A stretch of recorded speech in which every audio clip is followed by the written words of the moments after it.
I'll cue you.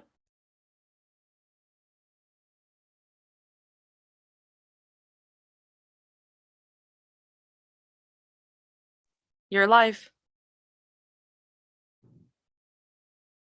Good evening, everyone. Welcome to the Scottsdale Environmental Advisory Commission's monthly meeting that's being held both virtually and in person on Wednesday, February 16th, 2022. My name is Natalie Chrisman-Lazar, and I am your chair. It is 5:34 p.m., and I call this meeting to order. Can we have a roll call, please? Certainly. Chair Chrisman-Lazar. Present. Vice Chair Coletta. Present. Commission Member Bossy. She's present. Commission Member Brady. Present. Commission Member Kukulik has not yet arrived. Commission Member Johnson. Here. And Commission Member Scheck has not arrived yet. We do have a quorum there, Chair. Thank you so much for that. Do we have any public comments that I have not seen? There are no public members here. However, do we have any other comments that were submitted? This is Tim Connor. No, we did not receive any written comments today. Okay, thank you so much. So with that, our first item on the agenda is the approval of our regular meeting minutes for January 19th, 2022. Has everyone had a chance to look at them? All right. Do we have anybody who wants any comments on it, or do we want to go ahead and have a motion to approve? Make a motion to approve the minutes. Ms. Tammy Bossy has made a motion. Commissioner Brady seconds motion. Can we go ahead and have a roll call vote on approval of the minutes? Certainly. Chair Chrisman-Lazar. Approved. Vice Chair Coletta. Approved. Commission Member Bossy. Approved. Commission Member Brady. Approved. Commission Member Johnson. Aye. It passes unanimously with the members we have present. Thank you so much. Our second item on the agenda is discussion and possible commission recommendations to staff regarding the content of the Scottsdale Sustainability Plan. We have an update on schedule changes regarding ASU workshops and interaction with the commission. Mr. Connor, would you like to share the revised calendar of workshops? Certainly. Thank you. This is Tim Connor. With some of the things that were going on and the desire to have our new director become involved with that process, we moved some of the meetings back. That's why tonight we're not doing a workshop. We will be having a workshop in March on the 16th with SEAC, and we'll have another workshop on the 20th of April. And then they will be submitting a draft of the plan that they've written on June the 6th. And they'll be asking for feedback from this commission by June the 13th. They will then come in and make a presentation, a final presentation to SEAC on June the 15th with discussion. That's my update for tonight. Okay, so nobody's coming to speak with us tonight. They will be here in March. That's correct, March the 16th. And then April the 20th will be another workshop, the final workshop. They'll then go off and write the document, bring a draft to you guys. We'll get it to you probably from Sam or myself by June the 6th. And they'll be looking for your comments on June the 13th. And ASU will then come make a final presentation to this commission for discussion at June the 15th. Okay, We're looking to go to city council on the 21st for a work study session. We have some backups of June, yes. There will also be some small council meetings with members of no more than 3 on April the 25th through the 29th. Those meetings have not yet been set. Then we will go out to gather more public comment through the end of the summer and into fall. And then sometime in fall of 2022, staff will make a final presentation to the city council with ASU there to advise and answer questions. okay. Can you give us any further update on what has been done since the last meeting? Sure. This is Tim Connor again. What's been going on is they've been gathering the different types of comments out of the general plan that were the goals, essentially, and placing them in what they called buckets, and then associating those with responsible staff teams and other outside individuals that might need to be participating or groups. And they're trying to flesh all of that out at this time, and they'll have that organization working. The next time they meet with you, they'll be going through a similar exercise that will be helping to bring the goals into play. They're trying to stay in alignment with the general plan as much as possible. And so that's what their goal is at this time. Does anyone else have any clarifying questions for Seth? Mr. Johnson? Thank you. Just wondering about the status of the Walton contract. Was it 2 years, and where are we in that? It was actually a 3-year contract. 3 with years, thank 3 you. 1-year periods. And we will have one more year following this June 30th.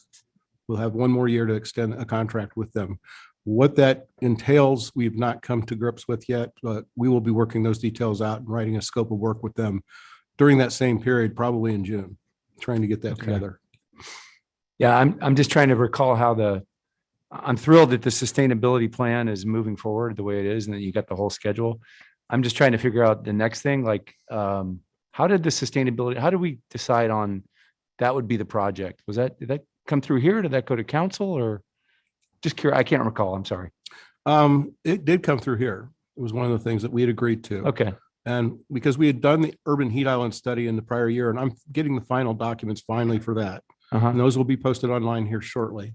So this will be the next step, which will include that document as well as the document for the solid waste and recycling master plan that we put together, a strategic plan. Those are items that they'll be deriving goals from, and they'll be placing those into the documents. So is year 3 a blank canvas at the moment, sort of, or do we have some idea? I think that, again, Brent was hoping to talk to the new sustainability director. Okay. And decide what is the best path for what she sees as the next steps. Okay. This is kind of the intent. That was my understanding. Yeah, appreciate that. Just to put a marker out there for my own interest is a climate action plan. So I don't know if other people have ideas, but I just throw a climate action plan out there as a possibility that what I would be interested in.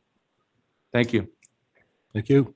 Commissioner Lazar, this is Walter, and I just wanted to let you guys know I was on. I was having trouble with the Zoom, so apologies. Commissioner Walter. Kukilk is here. Okay, very good. Thank you, Walter. Mr. Connor, The Just- only- because I heard, Mr. Johnson bring this up again, you said that ASU had completed both portions of their study, because I think when I remember what they presented initially was, a first volume, and then they were going to have a second volume. So is the second volume done? My understanding is it is complete, but I have not received a copy of it yet. And I just wrote them an email today asking for that because it's referenced several places in that document. And so I said, if you're referencing in this document, we need to have a copy of it. So I'm sure they will pull it together. It's with Dr. Handula going to the city of Phoenix as their heat guru. It's been kind of a little bit of a stumble for us to get everything finished up, but we are working together still. So, Great. Thank you so much. yes. Did anyone else? Commissioner Lazar, if we're taking suggestions or ideas for the third year of the program, I always like to try to get it focused at least initially on economic sustainability as well as environmental sustainability. I just think that if we want to keep getting funding for this type of work, what would be, I think, helpful to emphasize in their research or their work is what are the low-hanging fruits that potentially the city could take to reduce cost as well as environmental impacts. So I think there's some low-hanging fruit that I've seen other cities use. And I think the stuff that they're working on has been great, but I just think we also need to think about showing economic sustainability. Like Lori Glover, the energy manager, a few meetings ago talked about how she was capturing rebates for APS for city buildings that was reducing, greenhouse gas emissions. Like that seems like a win-win, both environmental, economic. I'd like to identify those so we can continue to try to see if this investment can be self-sustaining. So. Thanks for that. Yes, Ms. Bossy. Thank you, Chair. Yes, I would like to probably just support what Mr. Johnson, closer? Can you hear me? I would like to support what Mr. Johnson has said as far as the climate action. I definitely support that concept for the utilization of the third year. And also with Mr. Kuklik, I support that economic aspect very, very strongly, but I would like to also add to that a continuation of what I'm considering saying, the cost of doing nothing. So how do we pull in our budget what cost we could avoid if we have prudent heat mitigation and climate action?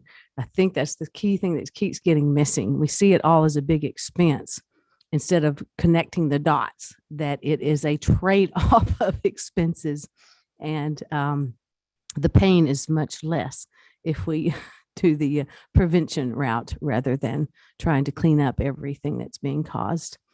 In addition, for instance, the recent article that I think everyone saw about we are in the worst droughts in 1,200 years in our part of the world. So thank you. Thanks for that. I do think that a lot of this discussion, though, is very pertinent to some of the work that they are doing currently in the sustainability plan. And I think that we should all bring our comments and suggestions in our next feedback session with ASU, because I do think that, especially these cost considerations are part of the sustainability plan at this point, and we need to make certain that they get incorporated. Chairperson Lazar, this is Tim Connor again. We did include economic vitality folks in the meetings that are with the working groups with staff, as well as we included social people for the social services. So we are looking at all three pillars of sustainability within that working group. It just hasn't been shown very well to this group yet. I think that you will see that when they bring in the pre-homework that you will receive before the next meeting. So there will be a worksheet that they'll ask you to work on that will help you to identify the goals and place them on which area you feel it is. Is it economic? Is it both economic and environmental? Is it all three, social, environmental, and economic, those goals? And so that's one of the exercises I'm sure they'll be having you do. So. Okay, thank Okay. you. Mhm. Is there any further discussion on ASU?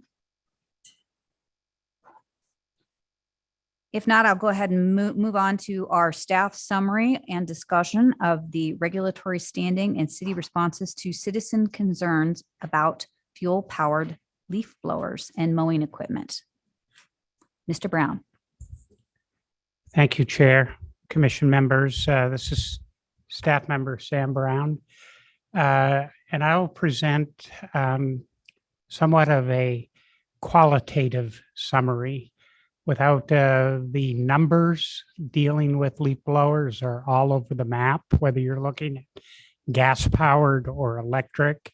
Depends on this, as any researcher knows, it depends on your source, but they're all over the map. But for discussion purposes, I'll try to point out the advantages, the pros, the cons, and just provide enough regulatory information to see where the commission would like to focus on this. And I hope to give enough background information for that to be useful.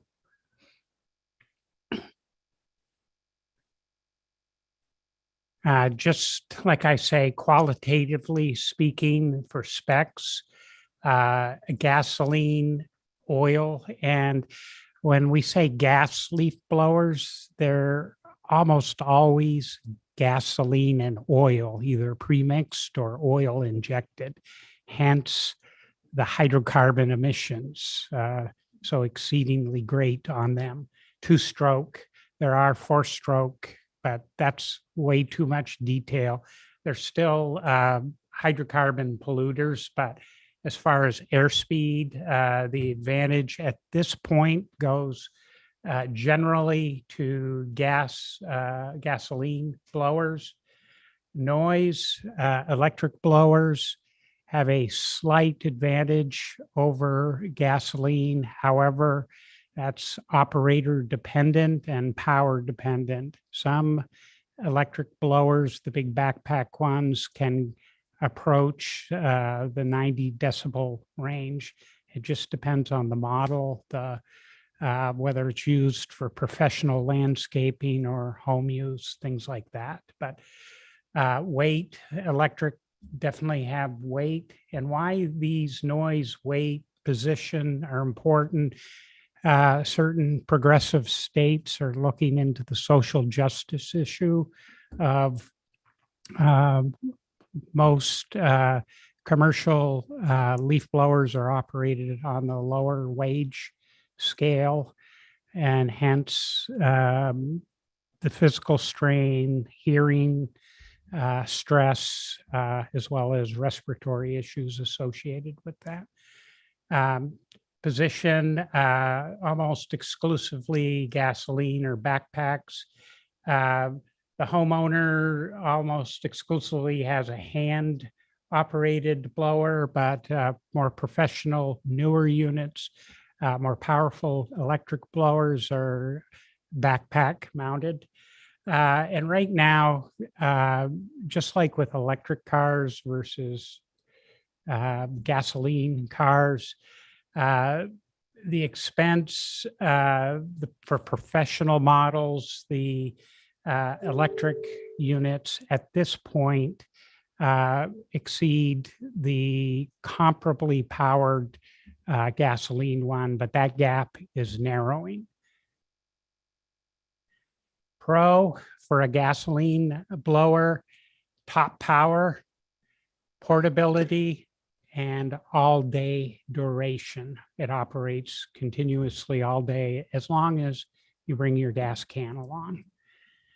Electric pros, moderate power. They are increasing, and that gap is narrowing for the professional models. Portability for non-corded blowers, and no volatile organic compounds or nitrogen oxides associated with electric blowers. The cons for a gasoline blower: excess turbulence and noise, and I asterisks those. That's operator and quote unquote training dependent. Somebody's out there blowing full throttle when they don't need to. That's excessive turbulence, excessive noise. It's conditional. Exhaust pollution, no question about it. The main drag with that is VOCs and NOx, and particulate pollution, both the coarse, easily settled dust and the fine, sooty PM 2.5. Cons for electric, got the same two: excessive turbulence and noise. Some of the higher end powerful ones can approach the hearing threshold there. Particulate pollution, and a killer for a lot of landscapers is limited duration. Some only last 45 minutes on a charge, and these are guys that are out there all day. Our landscapers in the Civic Center Mall, we have 6 personnel. We have 6 leaf blowers. 3 are electric, battery operated. And each of those battery operated ones has 3 batteries, 1 and 2 replacements, fully charged replacements. We are, the goal for all of our parks and rec is to go all electric. And that will be determined when the power is increased and the price gap is closed. And that's in the very near future. And I'll show you the major incentive for that outside of environmental.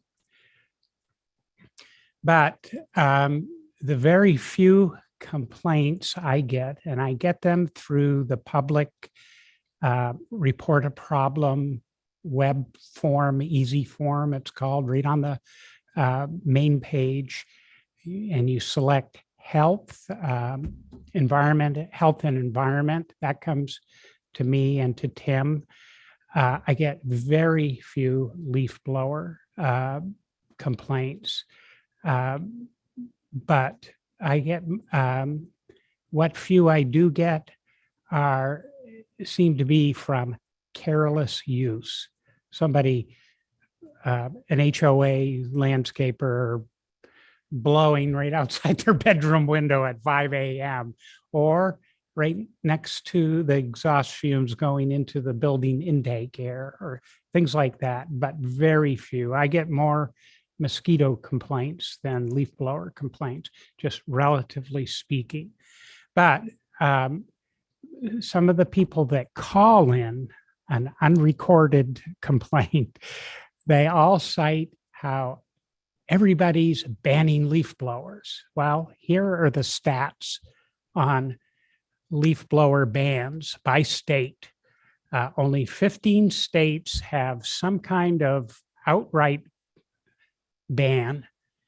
Of those 15 states, and you can see the big one, California here, 59 of those municipalities, they are banned because of noise. 19 separate municipalities, they're banned because of the hydrocarbon pollution. And then 5 municipalities ban all leaf blowers, 5 separate. But you can see how how California stands out versus the next one down, Michigan and New York. And those are, pale in comparison, but they're mainly noise complaints. And over under the gas ban, Colorado has 3. And then these other ones ban gas leaf blowers except for the fall season. So there would be a 2-month period that you are allowed to use a leaf blower. Any questions on that? Sam, I've got a question. This is Hi, Ryan Tim. Johnson. The previous slide, Sam, I was going to ask you, one of the things that they're evaluating electric vehicles on now is total cost of ownership. And so I don't know if you have any research, or it doesn't look like you have it on your slide, so I won't put you on the spot, but I know people, who own electric vehicles who tell me that they don't have to fuel it and they don't have to change the oil and maintain it other than rotate the tires. So I think total cost of ownership is also another consideration.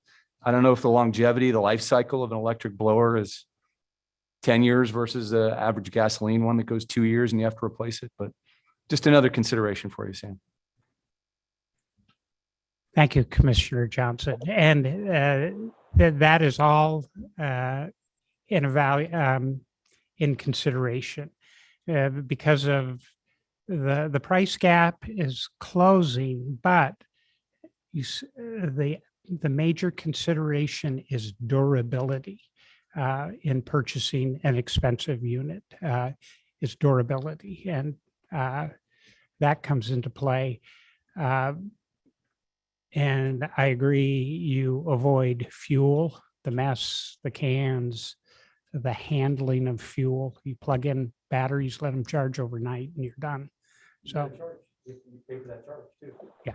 Hey, Sam, this is Walter. I just had a quick question. It's interesting. It's exciting that the city's as progressive as they are in trying to do both electric and gas at the city facilities. Have you guys done any type of analysis around that?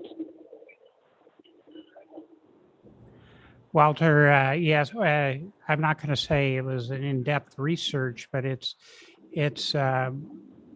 site knowledge, it's experience.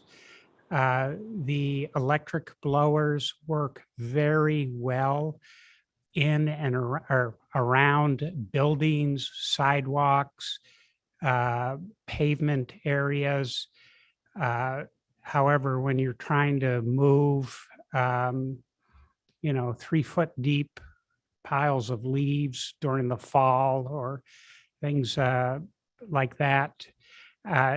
However, they're just not there right now. So they use them for different uses, but by far the individuals prefer to use the electric for their lightness, their ease of use, when they can get the job done as efficiently.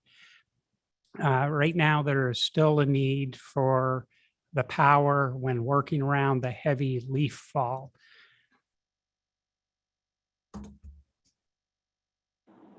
That's very helpful. Thank you. I think that's great. I mean, the big issue is air quality from the city standpoint. I know other municipalities have banned them from air quality standpoint. It's really a question that I always look about enforceability. Even if the city tried to ban them, how are you going to ban them? I almost always see in these cases, it's more of education. I don't believe that the cause, which is improved air quality in Arizona or Scottsdale, is not important.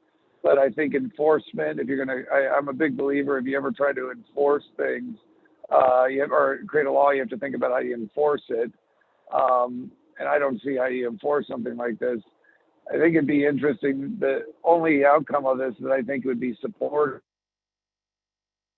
that the city has about improved air quality that Sam has done. But that was very helpful, Sam. Thank you. Thank you, Commissioner Kuklik. I will come back to this in a minute when we get down to the regulatory mix.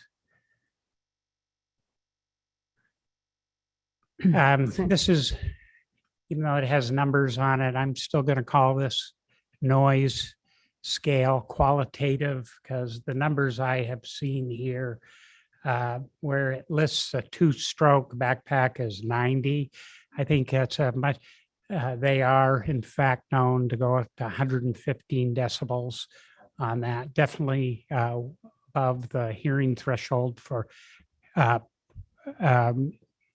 hearing protection on that. Plus it has electric leaf blowers are also known to approach 80 decibels.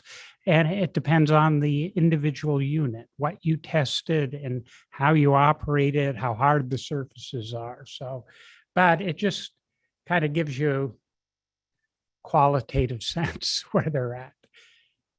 Okay, this is my last slide, but there is a whole lot of information not on this slide that I have gleaned in a conversation with Maricopa County just prior to this meeting.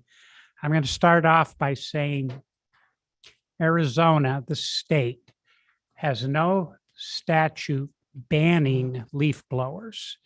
And that's a qualified statement. They do have statutes that ban the certain applications for leaf blowers. And they passed a statute back in 2008 that forced the cities to adopt their own ordinances banning leaf blowers from blowing debris out into roadways and from leaf blowing on unstabilized surfaces. That was it. But also included in that was a statement that says on HPA days, high pollution advisory days,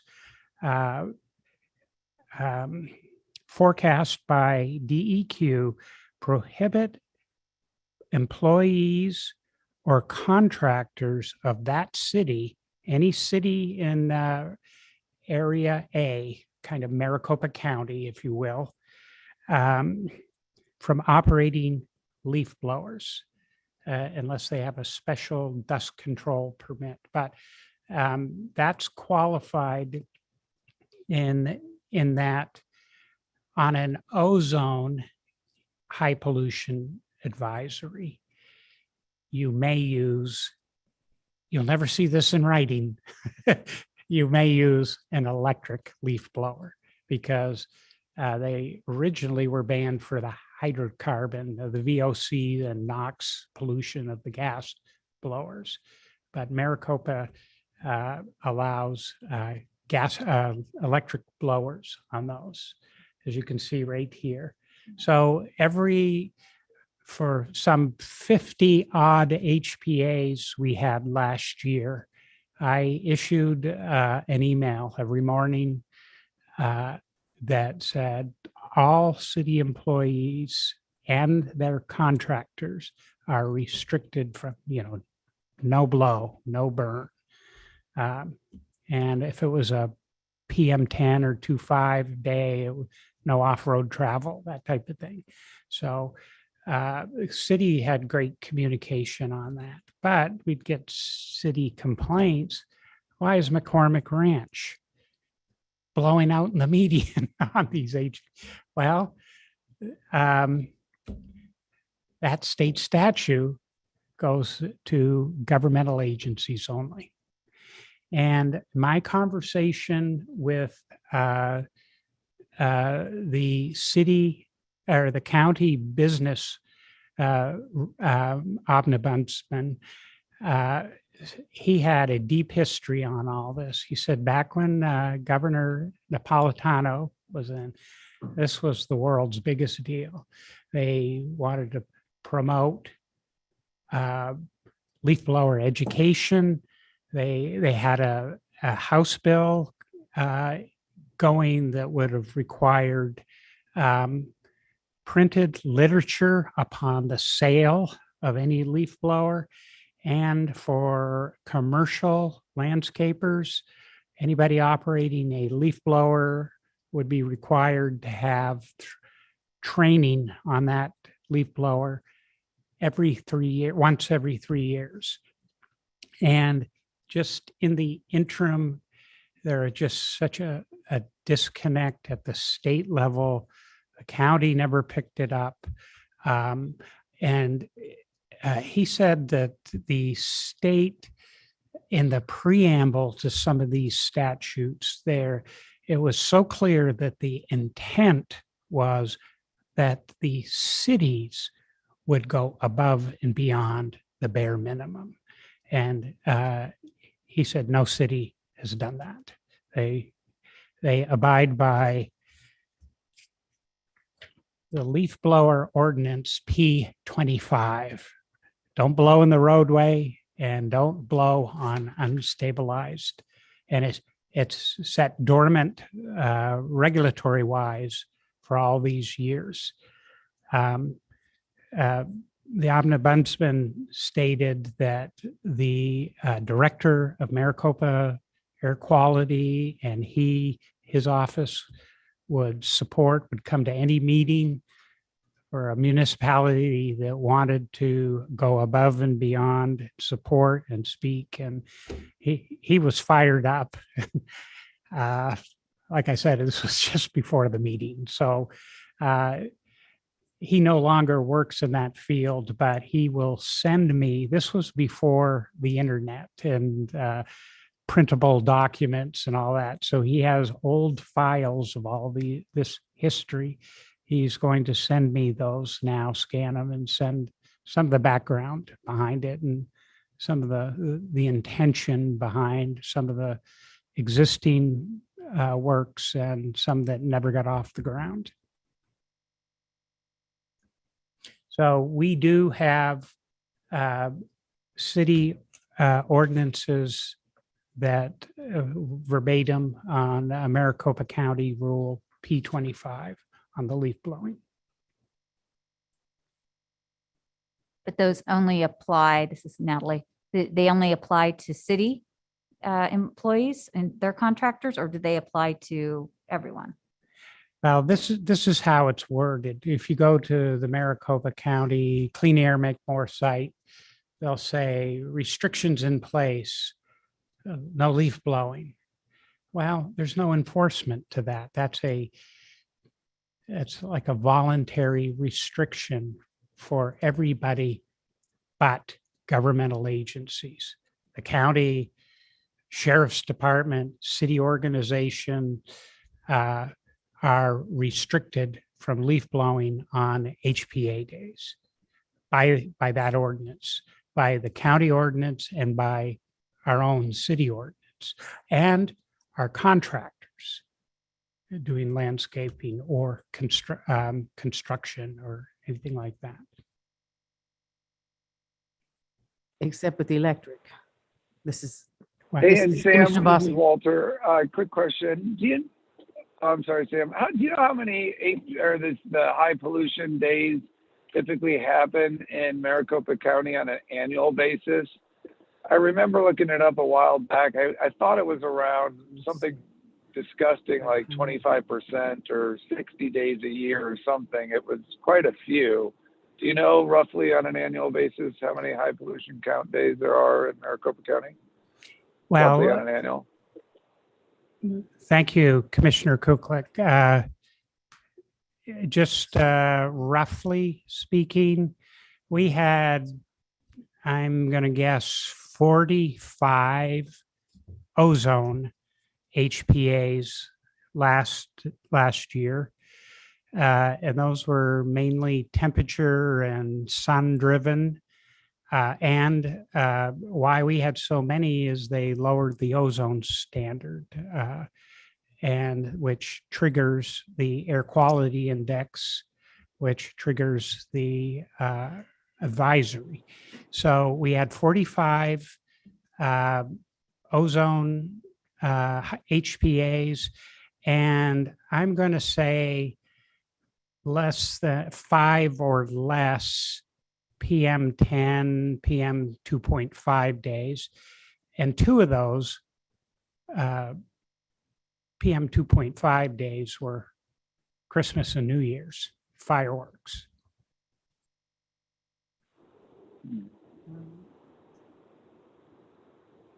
And are those 45 ozone days considered high pollution count days?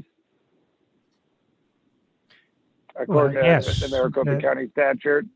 Yeah, So it's 45 out of 365, right? Is that the math? Right, so it's 45 out of 365 days that this hits, roughly. That's the math. Plus or minus. Okay, so that's right. And so Tammy, to go to your point earlier, thank you, Sam, that helps me, right? So the impact of not doing something, right? So if you permit gas-powered blowers, right, Sam, this is high level that I look at the economics. You're saying that gas power emits the pollution, leaf doesn't. On technically, according to the statute, you can't work, or certain people can't blow leaves, and certain employees' jobs are to blow leaves on these 12% of the days a year, right? That's, or whatever the math is, 13%. So like, I don't know. That's where I think the education is the aspect. It's impossible to enforce. You're not going to ever get bandwidth to ban gas-powered blowers because you have to grandfather everybody in, right? You're not going to have people throw crap away or sell it on eBay. So then how do you enforce it? I don't know. But then it's just an education thing. But Tammy, to go back to your point, potentially 10% of or 12% of landscapers might not be able to work that serve certain areas in Maricopa County, right? Because they don't have the right equipment. Is that Commissioner, like a high? Yeah, go ahead, Sam. Sorry. yeah, Commissioner Kuklik, keep in mind that this HPA ban applies only to governmental agencies, not to professional landscapers working for residents, HOAs, property management, commercial firms. But technically, right, the city could implement an ordinance that says anybody, any commercial contractor that operates in the city of Scottsdale city limits can't do it because we don't think it's a good idea to do it on these high pollution count days, technically, right? If the city council wanted to do something like that, I think. But anyway, I'm not proposing that, but anyway, that's how you show that the cost of not doing something potentially. So. Okay, and I would just like to qualify two things. Yes, the city is not prohibited from passing ordinances along that line. However, I need to go back to the HPA for ozone. The ozone threshold is so low that we're going to have ozone days no matter what, because of the intense heat, the direct UV sunlight during these 140, 100-degree days. When we went through the depth of the pandemic and traffic was reduced by 80%, traffic in everybody's mind was the primary contributor of VOCs and NOx, the precursors to ozone. We still had ozone HPAs. The city strongly encourages all the alternate modes of transportation, ride sharing, smart driving, fuel after dark, and all that, but nothing compared to the reduction in traffic during the pandemic when everybody just stayed home and the freeways were, relatively speaking, deserted.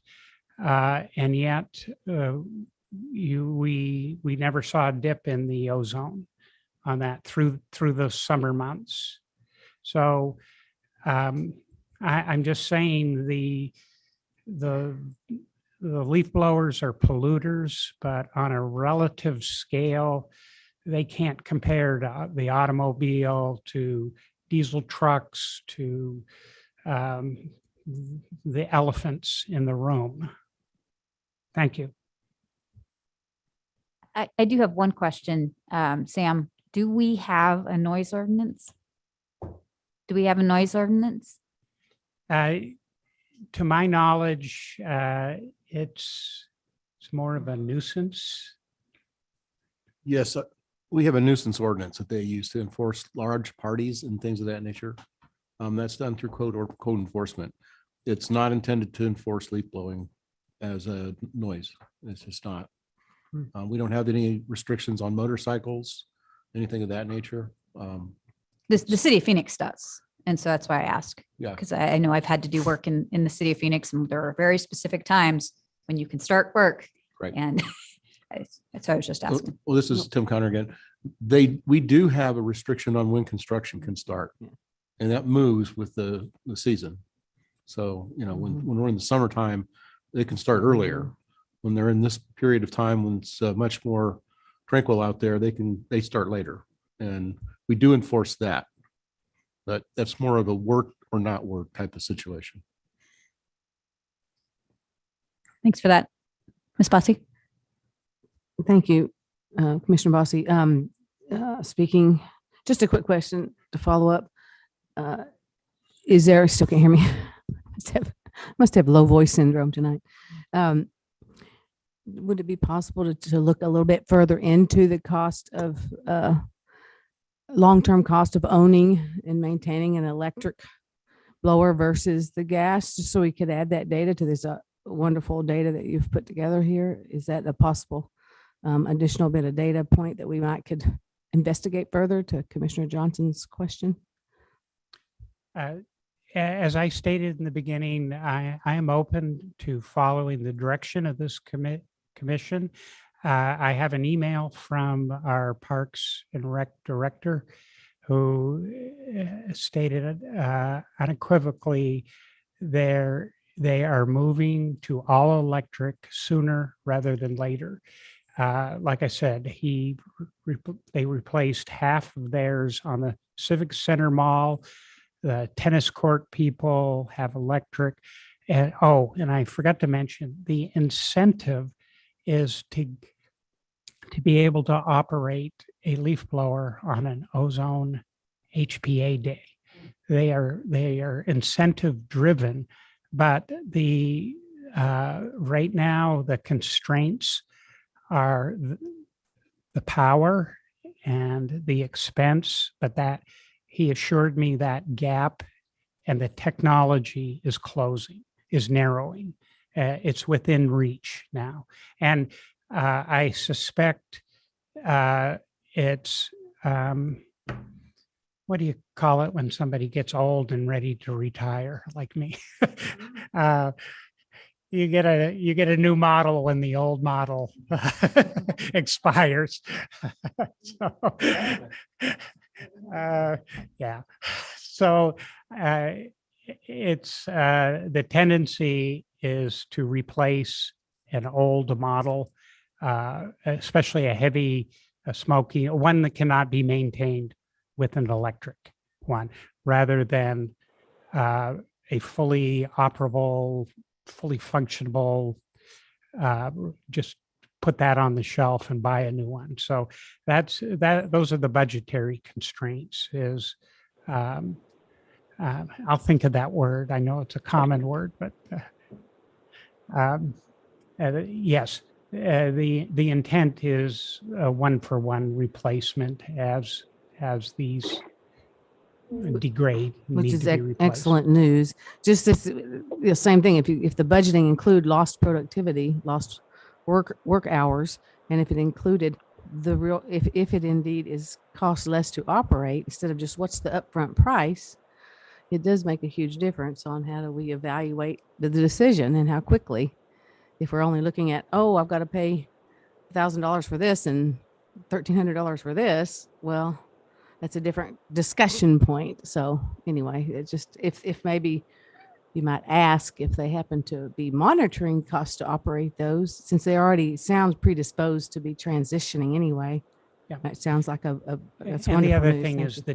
the physical durability too. Everybody knows how to tinker and with a 2-stroke engine and change spark plug and things like that. But the electronic ones with their chips and all this is, you drop it once and you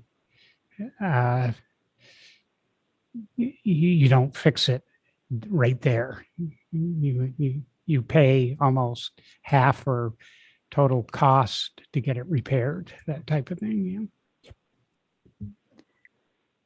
So Commissioner Bossy, sorry, and I'll send Sam, there's some good industry studies out there that show useful life that are done out there, right? The industry's been looking at gas power versus electric charging or battery charging out there from a cost of ownership standpoint for a decade now. So there's some good third-party independent studies I'll forward to you on that.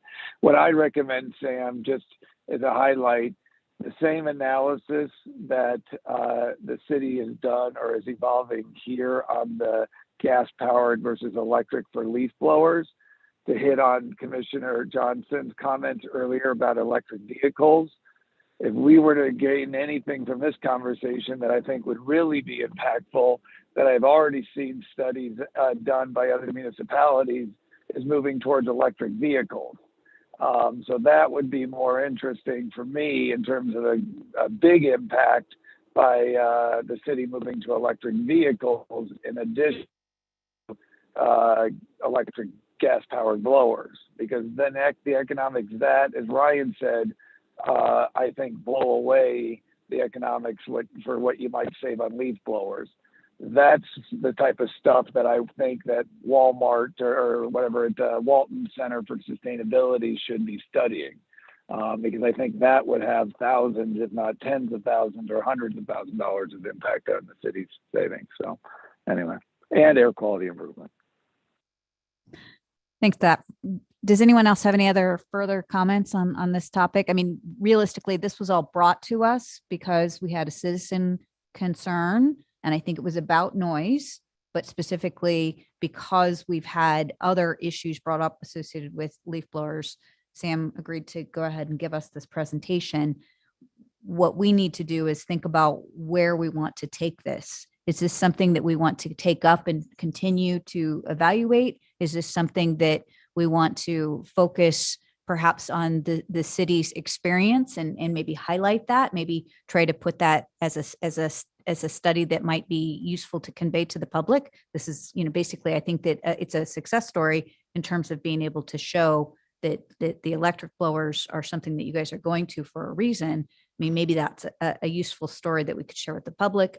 I don't know, where do we want to go with this topic?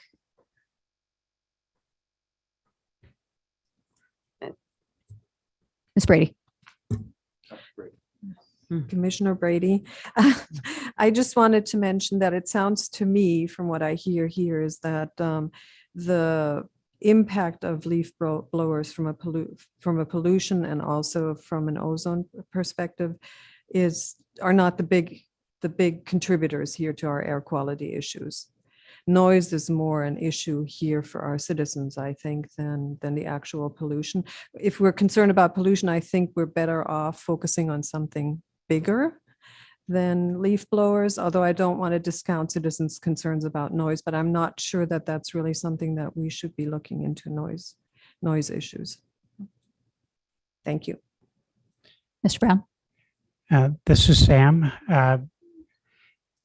It is relative, and there is no question there is a lack of training and understanding by some operators out there just blowing it all over the place. I am just surprised at how few complaints I get on that. Usually our other departments forward any air or environmental or health complaint to me, and I hear very few complaints on that. And part of the problem is the complex environment we live in. Our neighborhoods aren't like, say, East Coast rakeable lawns. They're the granite, the mixed media, the cactus, the yucca, the things that when you have a lot of litter, we're Tree City, USA, here in the desert. We have a lot of leaf fall. We have the bougainvilleas. We have, everything that, just wonderful detritus that is not necessarily easily raked or broomed on a commercial scale across the varied landscape.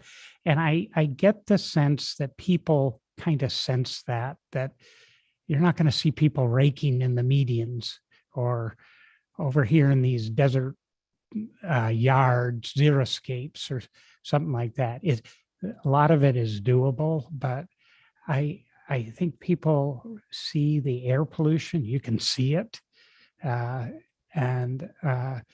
But they from the lack of complaints, seem to be willing to live with that. Easier than mosquitoes, easier than mold, easier than a lot of things that really bother them, from my perspective, being called in on. Ms. Bossy. Thank you, Chair. Could we at least send a supportive note to the parks for transitioning to electric and encourage them to do that as quickly as possible, even though in light of what you just said, you're saying, this is not what we're hearing from citizens, but we also have the other responsibility to look at things that maybe citizens aren't looking at, which is from an environmental standpoint. And electrifying with all the data that we have today still is a positive step in the right direction to reduce carbon emissions. And so I think that's another positive thing we can do, given that that's a daily activity in many, many locations, even in our own municipalities space and in our own buildings every day. So if nothing else, if we at least encourage and support the transition to the electric blowers, that could be a positive action to your question, Chair. Any further comment? Tim, did you want to say something? Yeah, I did. The county has a program called Mow Down Pollution. Every year they hand out certificates. What you do is you bring in your lawnmower and they drill a hole in the block of it and basically, make it so it's inert. You can't use it any longer. They also, I think this year expanded it to smaller handheld machinery that would include leaf blowers, that would include the clippers and things of that nature. They only have it for a period of time until the money runs out. But what they do is they give you a rebate coupon that you can take into Home Depot and basically get like $150 off of whatever you're buying. And you transfer to electric equipment of some type. So one way to look at it too. I was just going to say, this is Commissioner Johnson. I was just going to say, I like Tammy's idea of, if the Parks and Rec or whoever is already going there, just saying, hey, that's fantastic. We appreciate that. In addition, I don't know where the city stands in terms of their fleet and if they have any policy or any conversation that's going on at the city level about fleet replacement, but we could tie that in as well and say, we'd be supportive as well of helping the city or encouraging the city to go to an electric fleet. So I don't know if I just connected two things that aren't connected, but they are in my mind anyway. I'll expand on that. Our fleet director, Mel Galbraith, has been looking into fleet. Right now, he's converting all of the larger trucks into at least CNG. They just haven't come out with the electrical efficiencies on the large trucks. He is looking very seriously at the F-150s that Ford is putting out now. And I know that he is looking to try to do that with our fleet. We are installing a couple of our first chargers. Some of them will be in the fleet area. And one other piece that goes along with that, again, through the county, I was informed today that the EPA is allowing now communities to count, what as they call it, development credits or it's air pollution credits that you can keep in a bank that we have for the whole state, or at least for our county. That allows plants like Intel to come in and build. And so we need to find ways to do that. And that's one of the orphan credits they've been able to get the EPA to agree to. So electrifying fleets is going to become a big topic that we're going to have to look into for that reason, if nothing else. So just another point. Yeah, this is Commissioner Johnson. In the same breath, I did see on the local TV news that they featured the city of Peoria yesterday or today, and the difficulty that the city of Peoria is having right now with obtaining vehicles and obtaining vehicle parts because of the supply chain issues. So I think, it's great that everybody's heading this direction, but that we also have to be patient apparently because of the supply chain issues. Thank you.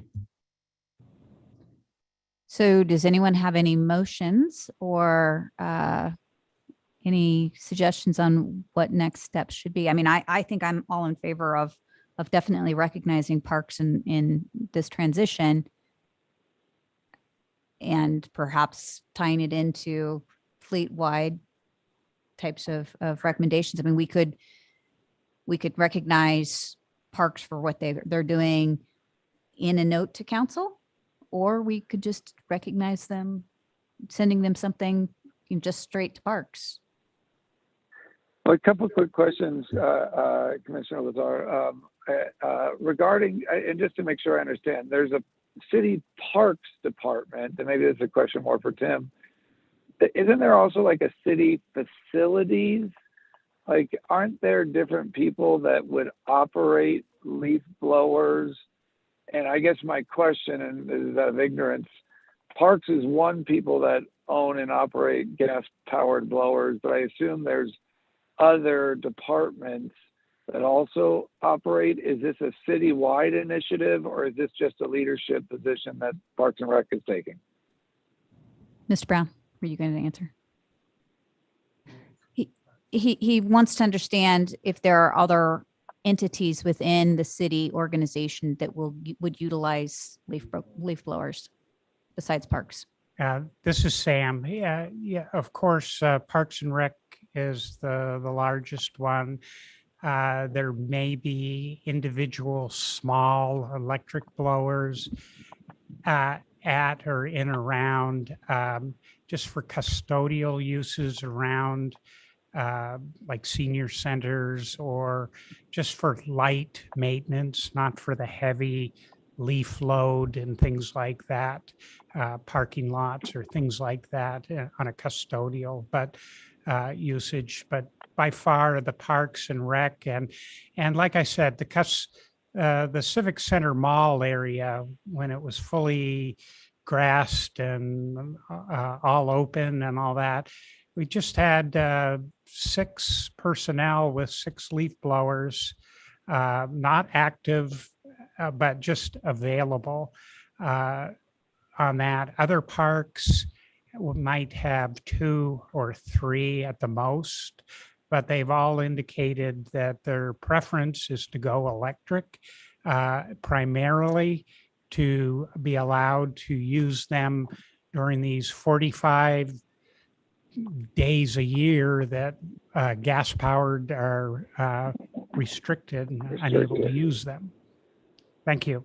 Would you, okay, so then thank you. As a follow-up question to that, I guess my question would be, the city, and this goes back to the sustainability mentality, the city could make a purchasing decision policy where it sounds like it's doing it already, but of its own, but things can change but the city could make a purchasing decision, and we could make a recommendation that the city not purchase any gas powered blowers going forward, right? I mean, if you wanted to, that at least starts to create, hey, we're not going to buy any more gas powered blowers, whether it be parks and rec, city facilities, anywhere. We think the technology is already there. Mr. Brown? And as you said, okay, go ahead. But as you said, they were already heading in that direction informally. Does it matter if you make it a formal policy? Because that's how you start to create a sustainability culture, is you ingrain it into purchasing decisions, not just, anyway, so just a thought. Commissioner Kukulik, this is Sam. I would be hesitant in making that recommendation without hearing from a subject matter expert on that. Somebody who would be inclined to go electric, but has not yet because of technology, performance concerns, things like that. I would say the commission would owe it to himself to hear from a subject matter expert before making such a recommendation or a timeline on such a thing. Thank you. Thank you. Dr. Brady? Thank you. That was I would make a motion if I knew how to potentially send a letter through the city council to the Parks Department, because I think it would be good to signal to the city council that we're encouraging this. It's just not a motion, just an idea. Mr. Johnson? I'll pick up on Dr. Brady. I'm going to move that the commission draft a letter no longer than 1 page to the Parks Department, recognizing their forward thinking to go towards electric blowers. And this letter should be drafted in close consultation with Sam Brown, with the CC to the mayor and the council. Thank you. Thank you. Do we have a second? I would second that. Thank you so much, Ms. Bossy. A motion to write a letter to Parks and CC our friends at the council. And that's Mr. in the context of previous advice that we've received as a commission to not overuse our messaging to the council. Yes, thank you. Mr. Stockwell? So Chair, members of the commission, to take that into consideration, just a reminder, your purpose is your advisory body to the council, not to staff. So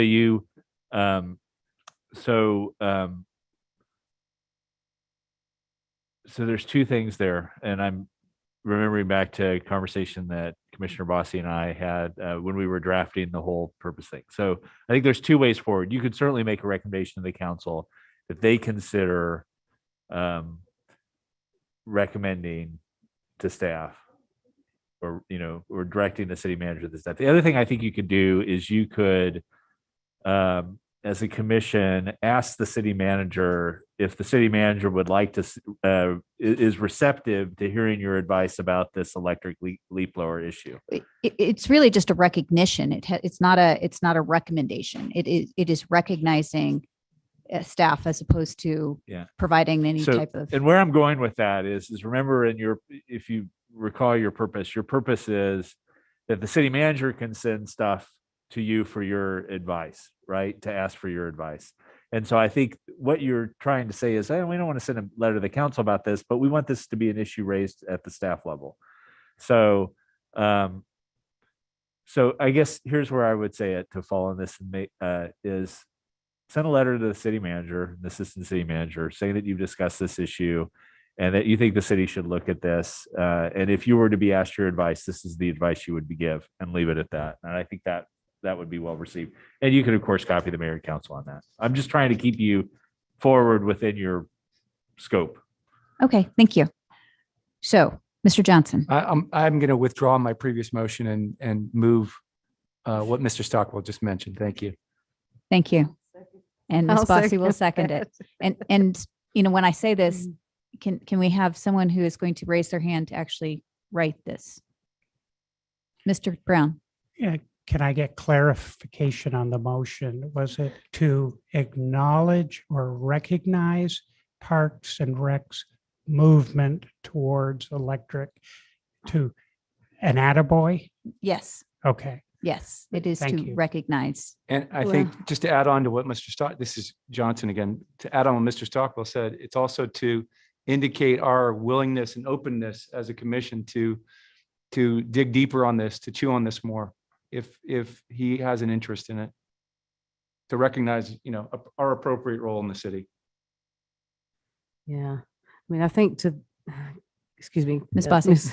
Commissioner Bossi speaking, I think to Commissioner Brady's point, I mean, Dr. Brady, yes. Oh boy, now I'm off my train of thought.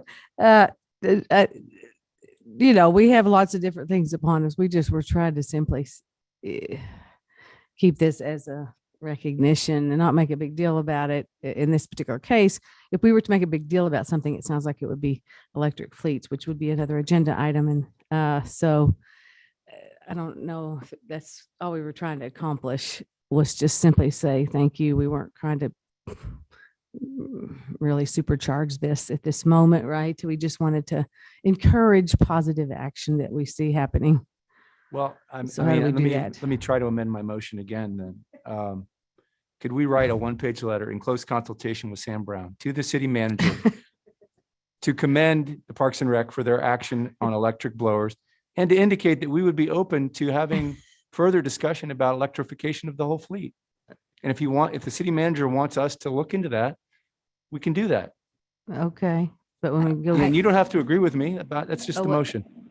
I'll second Hey, it. Ryan, It's well, just, let me just make, and this is, Sam said something that I think is relevant, that I think might be helpful for the commission around this electric vehicle fleet. You guys have probably all heard of that Southwestern energy efficiency project, right? So you guys familiar with them?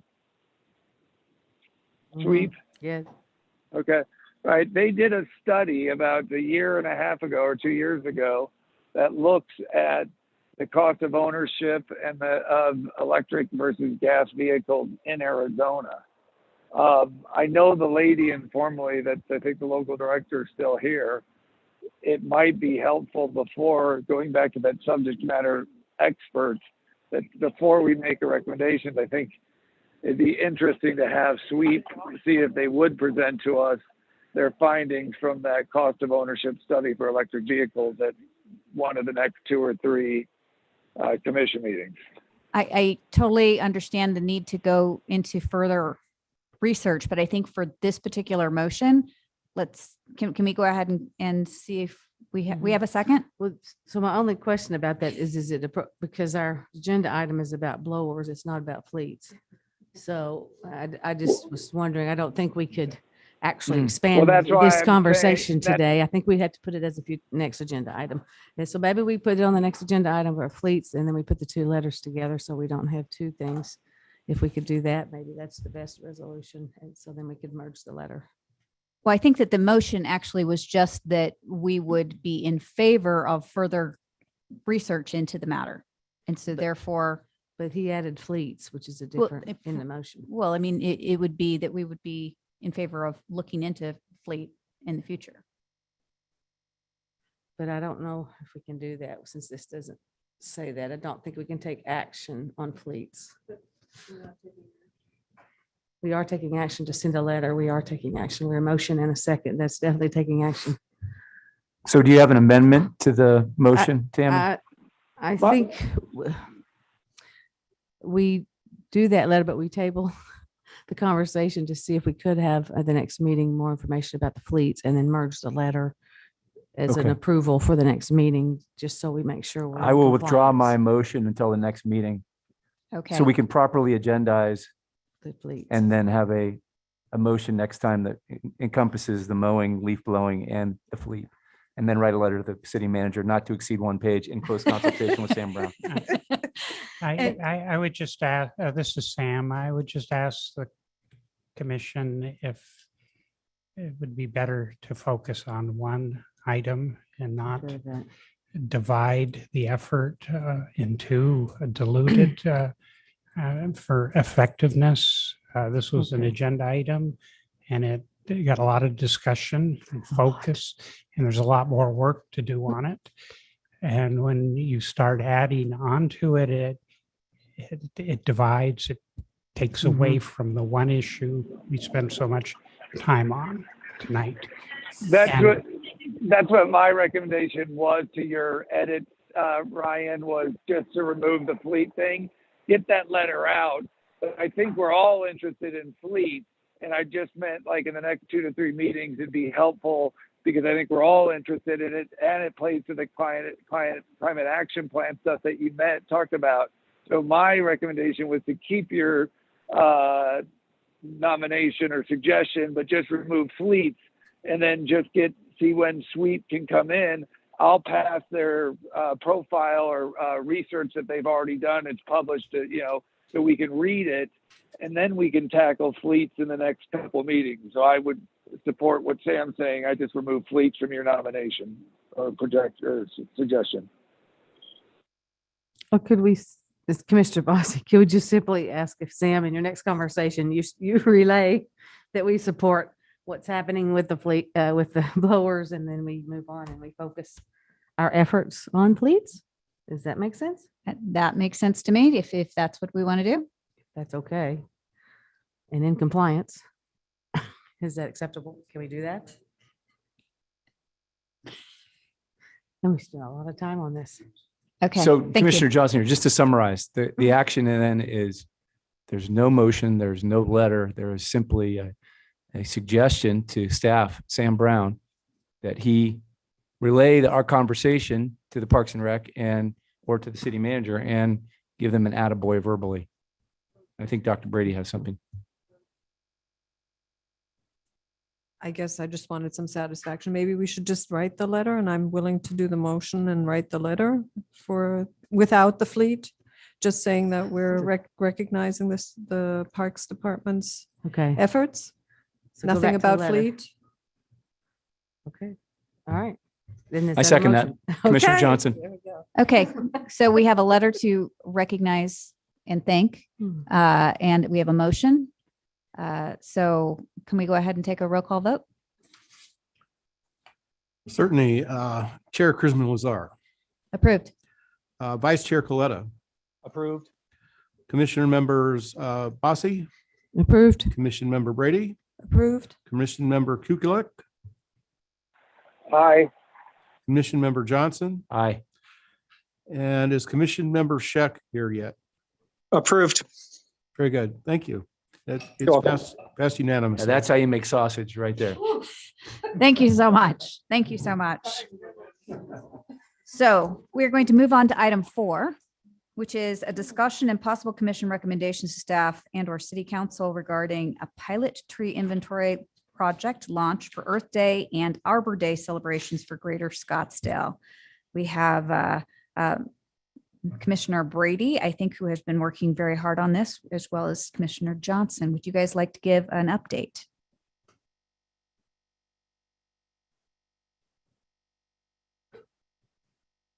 The documents on the screen. There you go. Yeah. This is Commissioner Brady. Yeah, you've got the document in front of you. Basically, what we did is we kind of combined the key points from our last presentation into a vision statement, a project goal, and implementation details, as well as ultimate desired outcomes. I don't necessarily think that I have to go over all line items, but the idea is to funnel these pilot projects to get information, and starting with the smallest one first, which would be the Earth Day and Arbor Day celebrations. And Commissioner Scheck and I met with people from the Public Relations Department in Scottsdale and Tim Connor on Friday last week. And they haven't finalized any ideas yet, but we're hoping that we might be able to loop into some of those activities and maybe do an educational table there and start introducing the public to this mini pilot project, as we kind of call it. So I'm happy to answer any questions or elaborate further if necessary. Thank you. Mr. Brown? Sorry. I have something. Mr. Connor? Yes, this is Tim Connor. Yeah, right now we are planning, actually our communications director is leading the charge this year for Earth Day and Arbor Day. And we're planning to celebrate from the actual Earth Day, the 22nd, through Arbor Day, which is, I believe, on the 29th, I believe, this year. And that involves at least 3 activities where we would have public exposure, maybe more. One would be a mayor and council breakfast on Earth Day itself. Second, we're trying to pull off another tree giveaway at the farmer's market. So there's an opportunity there to get information out into the public. And then the final one would be Arbor Day itself. And there's the ceremonial planting of the tree and the proclamation and whatnot that the mayor would be participating, and several council members would be at too. So those are the 3 targeted, I think, activities that would be the best to go after. Commissioner Brady. Yeah, that sounds great. So I guess I would move that the commission decide whether we want to move forward with that, because we don't have official approval. And again, if there's any questions, happy to answer. I did have a question for Mr. Stockwell. As he's, I did have conversations with the GIS department, and they had indicated that it was doable to provide basically the infrastructure that you could download onto a phone to support this inventory project within the time frame. But he would just need, I think, the go ahead from city staff to know that that was something that they could do. Has he already coordinated that with you or asked? I had not heard that, but Tim, go ahead and let Chris know that that's okay. Okay, great. Thank you so much. We appreciate that. So basically what they've indicated is there is what they call a field map that they can utilize with the GIS program that the city has. And it is something that individuals can download onto their phones and utilize out in the field for the pilot project. So it is something that, you don't need to have licensing for. It's something that they could do in-house and be able to provide to whoever it is that is leading the pilot. Mr. Stockwell? Well, I was going to add something when you were finished with your thought, but you actually interrupted yourself to call on me. So it was very nice. I talked to the assistant city manager, Bill Murphy, today, and they are also willing to lend the GPS pucks that they used for doing all of the tree identification on city property. for this effort as well. So I think we can try a couple different things to see what works the best and go from there. And I think as we move forward on this project too, we need to think about exactly the type of information that wants to be, collected. Do you want to upload a photo? Do you want to measure?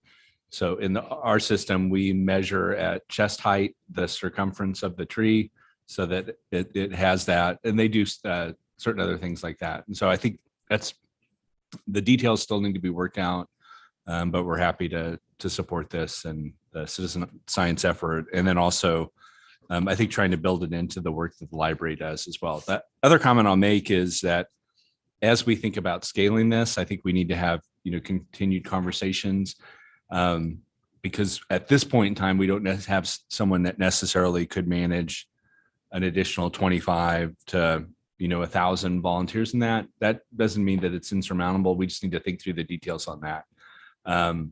We have in our community involvement area, we manage a whole bunch of different volunteer programs like that, such as the Adopt a Road program. So I think of it as something that's kind of analogous to that, is once that we figure it out, we could assign someone to coordinate that program and then, allow that to be done. So I think there's lots of ways for it on this. I think this is a great start, and we certainly can continue to be supportive of the commission's efforts towards this. Thanks. Thank you, Dr. Brady. Yeah, I was also just going to say thank you for helping with this and for your support.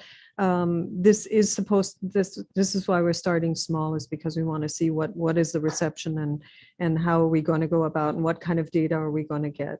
So it's not as much about are we collecting the right data, but is there a data useful for the city, right? So if we don't really care at this point for the smaller scale whether people sample the same tree 3 times. It's just, is this what we're collecting going to be helpful? And are the citizens actually interested in it?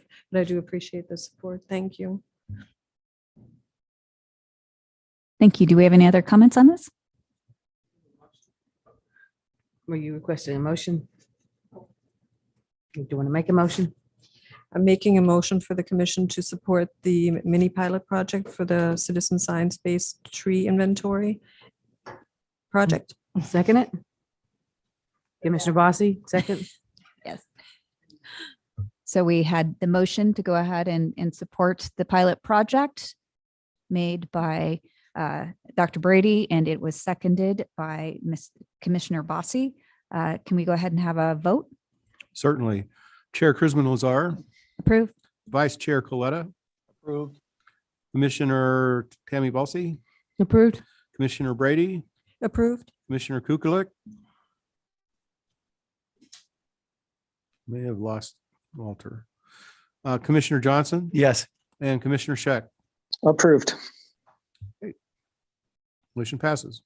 Thank you so much. Our next motion, or next item here is discussion and possible commission recommendations to staff regarding energy and green construction code updates. Staff member Anthony Floyd, will you give us an update? Yes, thank you. Anthony Floyd, Green Building Program Manager and Energy Code Specialist. I'd like to give you an update on the adoption of the Energy and the Green Construction Code.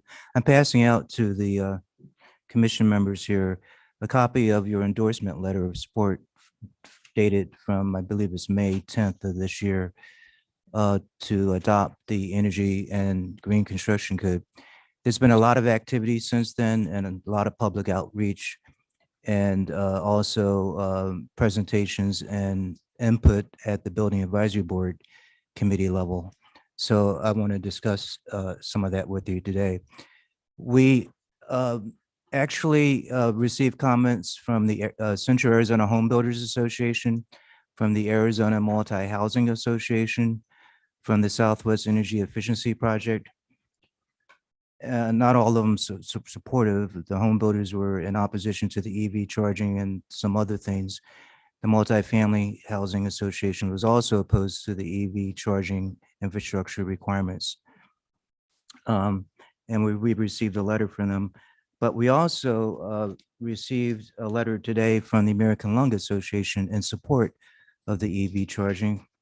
Also a letter from Environment Arizona in support of the EV charging, and some of them are also supporting the solar and energy efficiency. And then it's interesting that I was sitting here, I got a text from Arizona Public Interest Research Group. They're supporting the Scottsdale's adoption of the energy and green construction code, primarily energy on this one, but also including the EV charging and solar and renewable energy. So there are 3 items that actually we need to revisit, and there may be reconsideration of your letter of support. And I highlighted those areas on the handout I gave you there. So I'll go through the slides and I'll reference the letter that I gave you as we go through it. So tomorrow night is another Building Advisory Board committee meeting, and the Central Arizona Home Builders Association will be there. Arizona Multi-Housing may be there, but also a new player is the Southwest Gas will be there as well. And I'll explain to you as I go through the slides what they're opposed to. And I need to get clarification from you on that. I did identify areas of the green and the energy code and how it relates to the general plan under energy reduced heat island, EP, and environmental planning 7. So I went right through here, and H is, I guess that's health. Yeah, environmental planning, water resources. Those are all the ones there. The reason heat island mitigation is here is for coal roofs. It's not really necessarily the site, is the coal roofs that we're referring to. So tomorrow night, I'm going to just remind the Building Advisory Board of how this ties in to the general plan.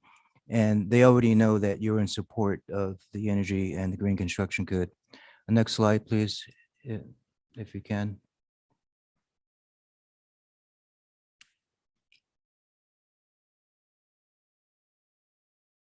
Oh, there you go. I slide it.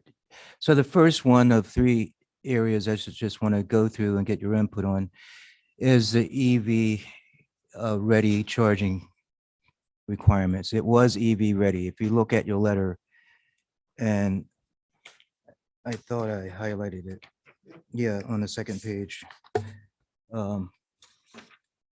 It's EV ready. There is a distinction between EV ready and EV capable. And if you can move to the next slide, just scroll down, Sam. Just to explain the difference between the definitions. EV ready is when you have a dedicated circuit with a circuit breaker and wiring or conductors going to a junction box or to the actual EV supply equipment or to an outlet. It's ready. All the power is there, the line is there, the box is there. All you need is a connection. EV capable, in most cases, is installing a raceway, which is typically a conduit, and providing the space in the breaker box. It doesn't require that you install a breaker, circuit breaker, or the wiring, just that you have enough capacity in the junction box in anticipation for future installation. So that's what we're changing, is EV ready to EV capable. If you go scroll back, Sam, to the previous slide. So that's what we mean there. Electrical service, and this is for single family homes, electrical service size to accommodate installation of 50 amp, 240 volt for future EV charging.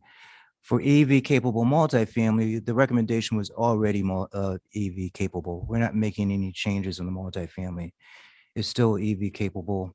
We clarified some of the language, but we did include the 20% of the parking spaces need to be accounted for the electrical load to provide charging to 20 parking spaces, 20% of the parking spaces.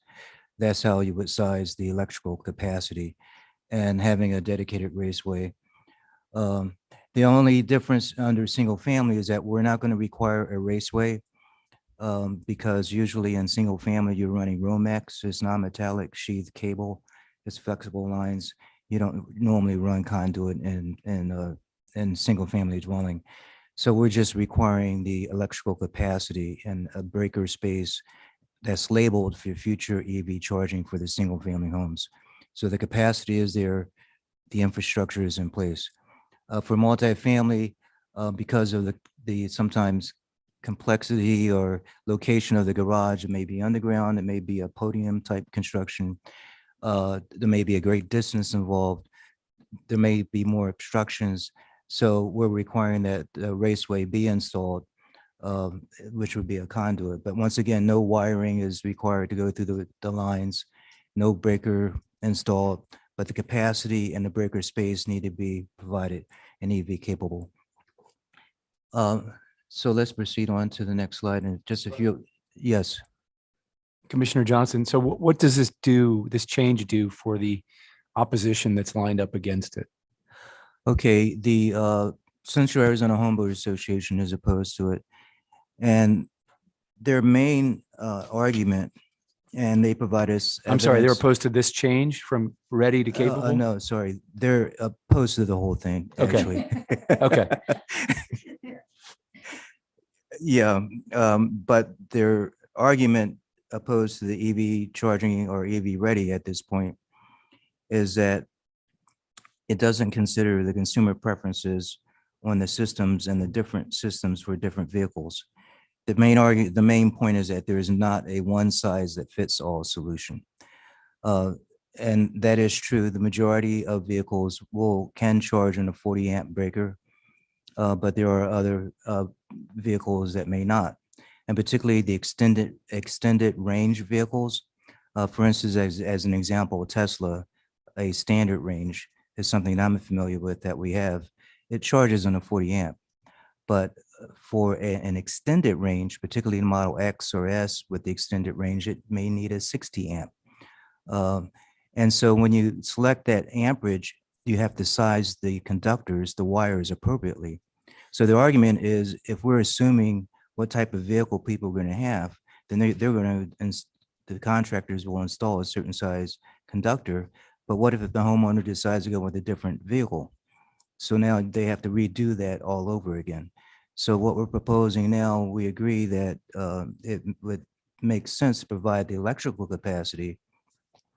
Then the homeowner would have to provide some expense in running the wires to the garage to a box, but at least the electrical capacity is there.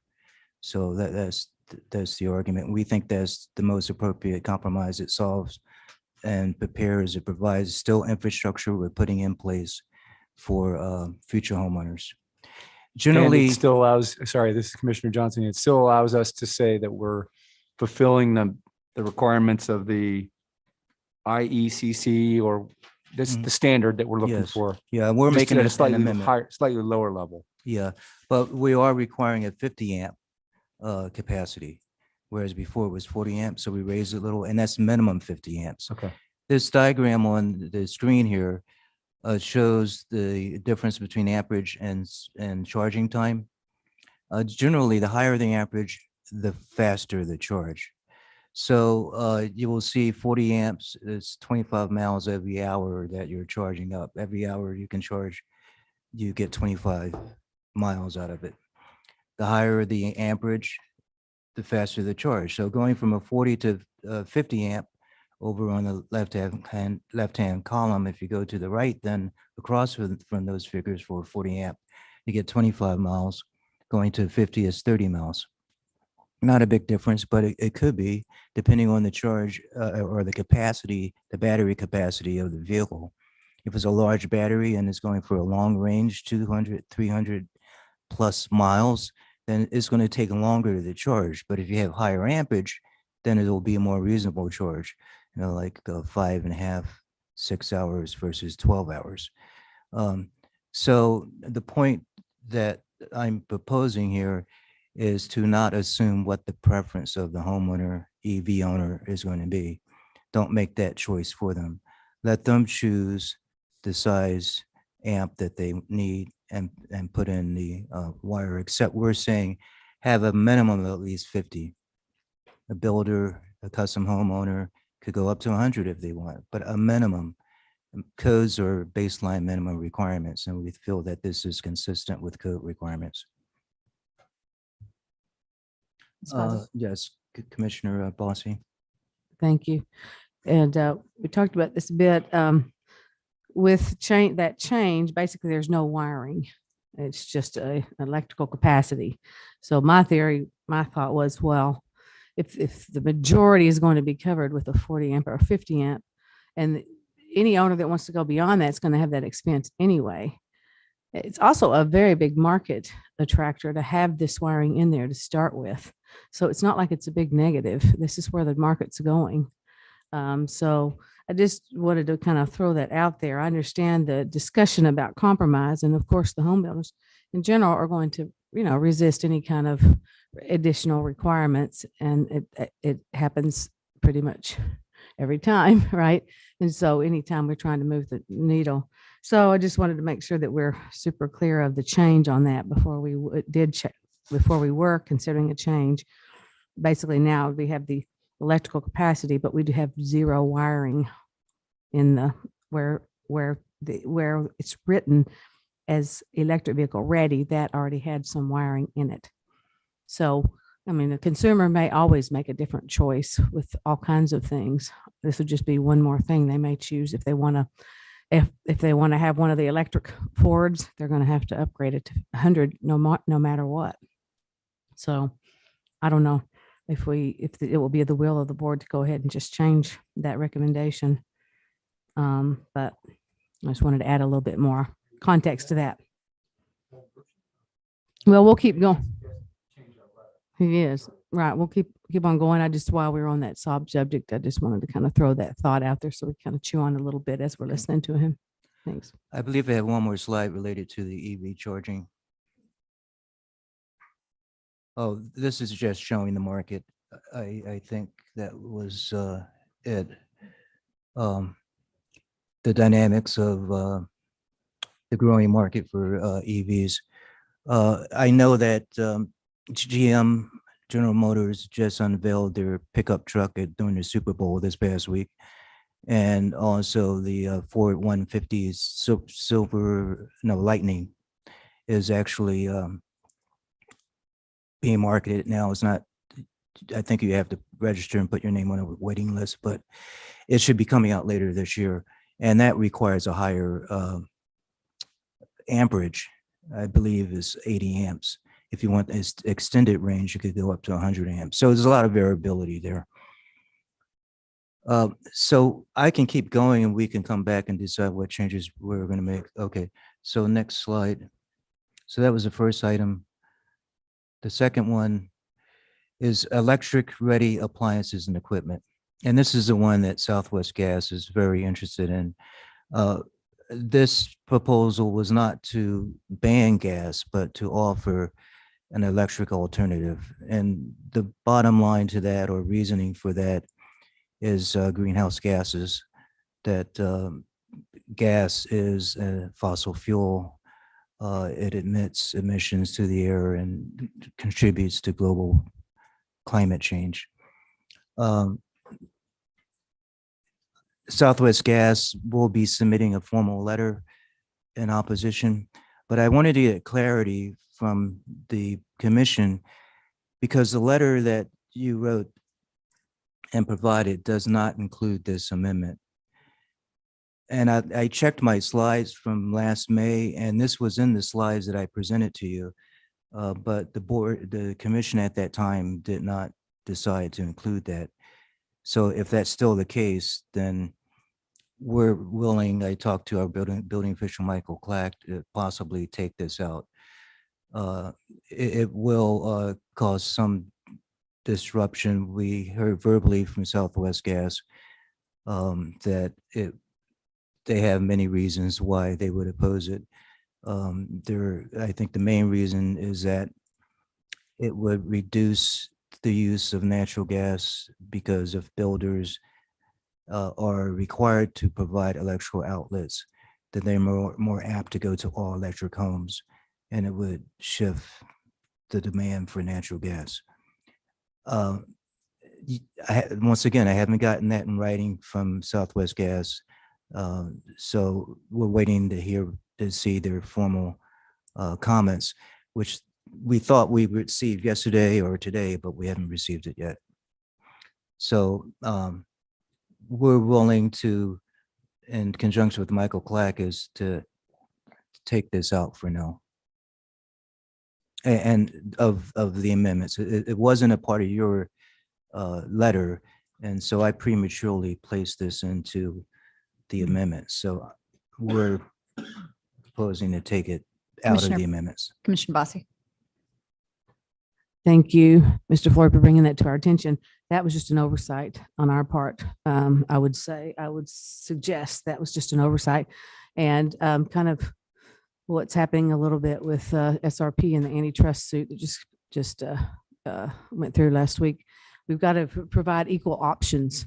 So it's almost, we're providing gas. I think we should provide electric. It's a fair and equitable thing to do, and it's a responsible thing to do, given all of the data and the concerns that we have about trying to do things responsibly to reduce carbon emissions. I understand their concerns, certainly from their perspective, but I believe that we should stand with including that in our recommendations. Very, very important in my opinion. So I don't know if we're ready for motions yet till we get all the way through, but Okay. certainly include the motion to Okay, include that. so that's the second one, and there's one other item. If you can scroll, Sam. It's the construction waste management, which we discussed already. There's some discussion because of research I've done, and I've contacted Waste Management Company, Republic Services, and have been receiving conflicting feedback, I suppose. It wasn't direct, clear, supportive input from them. And it has been conflicting for me whether they were in support or not in support. They haven't provided anything in writing, but the most recent emails from Republic is that they are in support of this. So there's been discussion from others that I've received input from, and it's been suggested that we may want to hold this off, or at least have an exception for this, or to have an effective date into the future, whether it's 6 months or a year, in order to allow time for the industry to build up their capacity to move forward with this. So I think we have time to work on this. We don't have to work this out tonight, because I just heard that the Building Advisory Board will not be making their final decision and recommendation on adoptions of these codes with the amendments until April. And so it's been pushed back some. So if they're not going to make the recommendation until April, that means we're not going to go to council till May or June. So we have some time to work some of these things out from the commission level. I believe that's the last slide. Can you scroll on? Oh yeah, this is the schedule. So, and actually, I have to revise it. I just found this out from Michael Clack, our building official. It's just that our fire department, fire chief is not able to present the fire code tomorrow night at the Building Advisory Board of Appeals.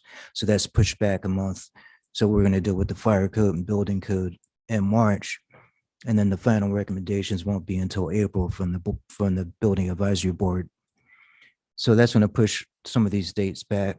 City Council, instead of April, May, most likely it's going to be May. And we'll see June by public notice, and effective date possibly July. I think that's it for the slides. So I can open it up for comments, questions. Thank you so much. Commissioner Bossy. Just a quick clarification based on the calendar you just put up there, Mr. Floyd. So what's going to happen tomorrow night then at the building advisory? If everything's being pushed back a month, there's still going to be some conversation tomorrow? Yes, there still will be conversation. The IECC, the energy code, is on the agenda, and the fire code and the building code was as well. But because the fire chief is not available, the building or the fire, and then the building is going to wait until the following month as well. So the only thing on the agenda is the energy code for tomorrow night. So we know we will have probably some public comment on that from some organizations. We have some letters. Our letter is in discussion tonight.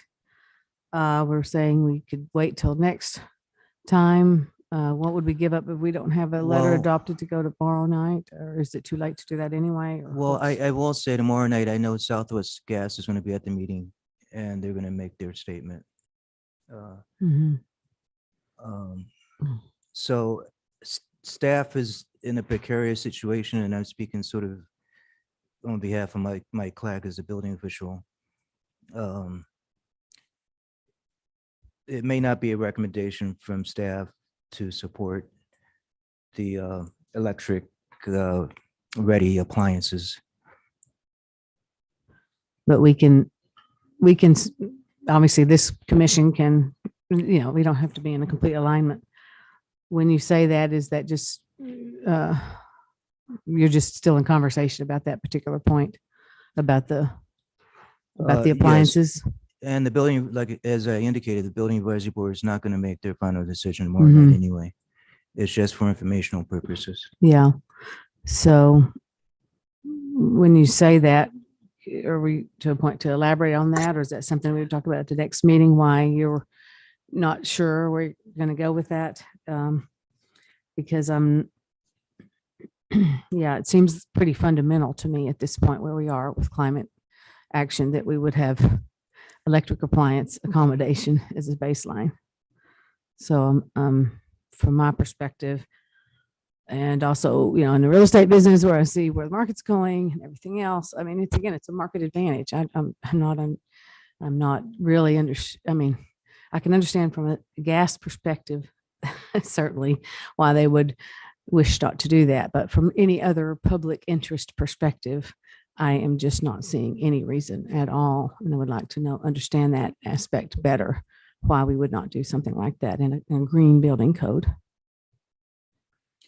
Chair, I've got some input. Going back to what Brent's tried to indicate from the last item or two, you guys are here to advise council. Right. So whether Baba actually sees this letter or not is up to, I guess, staff council. and you all, but it's really going to be real to the city council as an attachment Right. to their council action when they bring forward the codes.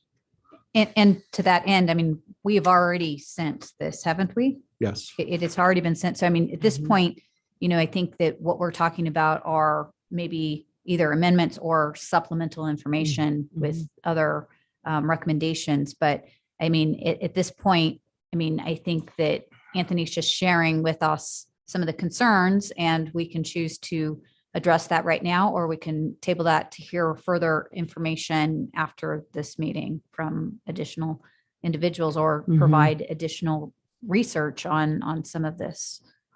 Is that where Yeah. I'm hearing? How, Yes, I think that'd be fair. You would then also know the reaction of the Board of Adjustment by then, probably. Sorry. so however, when there's a fundamental conversation going on at another commission, what is an appropriate role, for us? Do we go like this? It's a public comment situation. Obviously could stand to go to as an individual, and unfortunately I have a commitment tomorrow. I certainly would be there because I'm really have an interest in this. But that would be as an individual unless we chose, to do something differently. Mr. Stockwell? Yeah, so Chair, Commissioner Bossy, members of the council, commission, they're advisory to the council, you're advisory to the council. So ultimately, the council needs to take whatever advice it gets and makes the decision that it needs to make. Okay.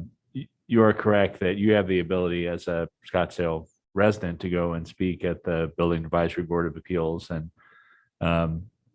make your thoughts known on that. But Personal. ultimately, your role as a commissioner is this body Right. is to advise the council, not another body.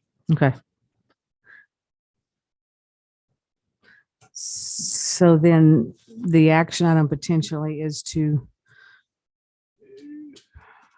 take this in. Are you going to get into the stair stepping? Or you you said it generally, but Mr. Floyd, are you elaborating on that Yeah, aspect of Commissioner it? Bossy, I think there's going to take some time to figure out that stepping process of enforcement for construction waste management. Because I think we all agree that you can't just throw something on the industry and adopt it through council and say in 30 days, everyone has to comply. Mhm. It has to allow enough time to promote, to educate, to get buy-in. And even before then, I think whatever way we're going, we have to communicate with the industry, whatever way we're proposing to go. So we need to amend the code based upon what those timelines would be for enactment and effective date, Mhm. and then present it and get feedback from the industry. Can I, Commissioner Johnson here? Mr. Johnson? I'm going to make a motion that that we not write a letter tonight by tomorrow, but it is the sense of this commission that we want to, one, support EV capable instead of EV ready. Two, support both electrical and gas hookups in residential properties. And three, support a tiered phase in of the 50% diversion. And it's just the sense of this commission. Thank you. Commissioner Johnson, just to get clarification, you said to require connection for gas and electric? Well, whatever the proper wording is, I'm Okay. supportive of enabling Appliance. both electric and gas, which I Okay. think is in opposition to what you Or- suggested. Okay, or I think the proper term would be electric readiness Electric readiness, thank or you. electric ready outlets. Electric ready outlets. Okay. So do I need to restate that, or is everyone clear on the three? I think you're clear. So I think there can be a second or there can be discussion, right? Correct. Ms. Bossy? Okay, so this, just recap, then we would be compromising in somewhat, and that we'd be downgrading our recommendation as a compromise, which okay, I don't really agree with necessarily, however, in the bigger picture, I would say that would be up for consideration and discussion right now in this motion. Yes, and I certainly you would obviously want to keep the point is about the electric readiness. One clarification, we've been going back and forth a little bit between a 35% and 50%. Our letter says 50% of construction waste. We're not proposing any kind of change in that. We're just simply allowing the industry time to Phase in. to phase in, which we'd have conversation about. So Correct. with all of that, I mean, I support all of that, and I would be prepared to. And again, this is simply a motion that's the sense of the commission. I'm not saying to write a letter. We could change our mind in a month. I hope we don't, but Yeah.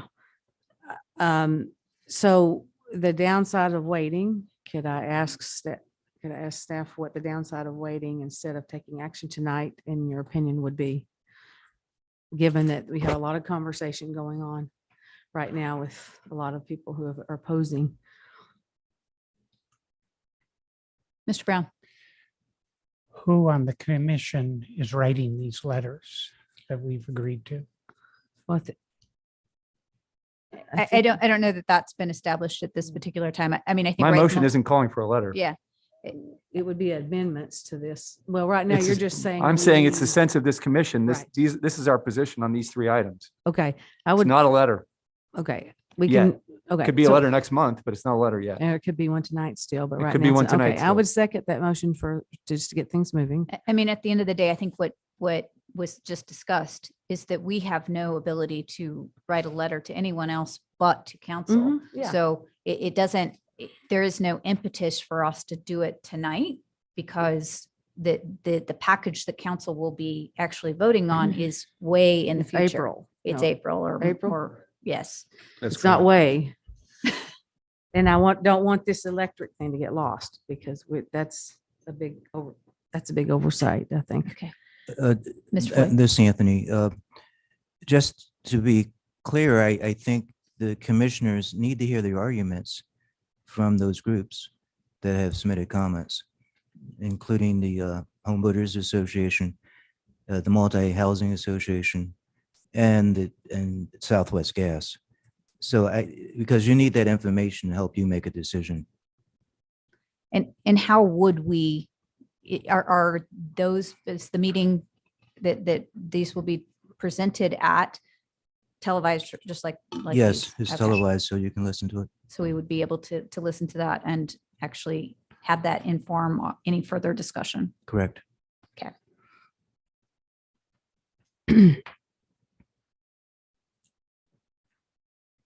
Do we have any other further discussion on this topic? Well, my baseline feeling, Commissioner Bossi, is and when you have your business hat on, you have a perspective of maximizing profits, and it is not a perspective of public interest. Our job is to act in the public interest. And right now, we are in the forefront adding the construction waste. That's fantastic. Scottsdale's leading the way again in this. It's wonderful. But when you think about it, these businesses are making money and they're leaving us, the public, the trash. They should be doing 100%. We are getting dumped on everything that the project that his profit is made on does not accommodate and account for. So our role is the public interest. So I think that, yes, we listen, but we understand, really, if you look back at history, there's been resistance to every green anything by industry because they see it that, I understand, hey, I run a business. I don't want regulation, but as we all have equal regulation, then we have an even playing field. And so what challenges green building process so often is, well, if I do it because I think it's the right thing to do, my cost might be a little higher. And so then I may not be competitive. So where we can do a service to the industry, in my opinion, is by helping equalize the playing field and by reducing the burden on the public.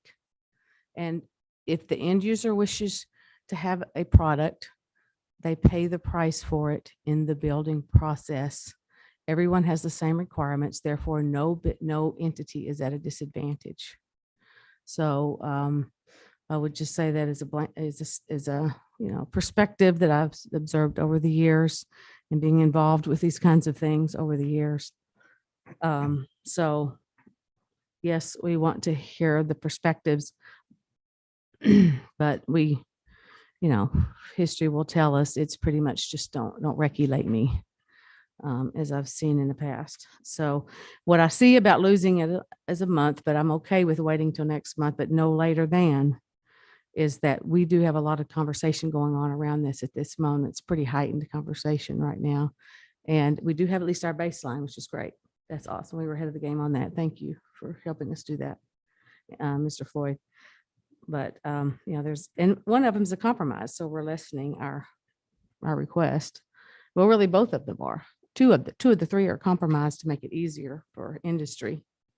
So I think, so the only sense of urgency really is this electric ready.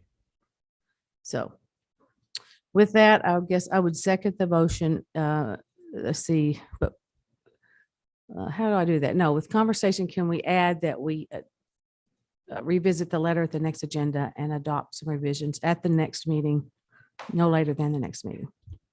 I mean, I don't even think we need a motion at this point to move that Say that. forward, though. I think that we just need to include this on the agenda for next meeting. But I would emphasize that we do need to log in for our homework, listening into this particular discussion, so that can inform our discussion at the next meeting. Commissioner Brady, I just wanted to, I kind of got lost in the conversation. Mr. Floyd, is there anything in particular that you would like the commission to do today? for you or any support that we can show today? Commissioner Brady, no, because there's nothing I can do tomorrow at the Building Advisory Board meeting. I mean, it would be good to know where the commission stands on the EV charging. And it sounds like so far with that motion that the commission may be more supportive of the EV capable versus the EV ready, which would be in line with what we're proposing as staff. Do we have any further discussion on that? So I have a motion and it's been seconded. I haven't withdrawn my motion. And my motion is simply a sense of the commission. It's not a letter. I'm not asking to write a letter tonight or tomorrow or to revise this letter. It's simply the sense of the commission. And we can vote it down, we can vote it up. I guess I'm trying to understand how tangible that is, though, because at the end of the day, we might have further discussion after listening to things that we have much more of a hard line on afterwards. And that's why I'm not suggesting we write a letter. I'm suggesting this is the sense of the commission tonight with what we know.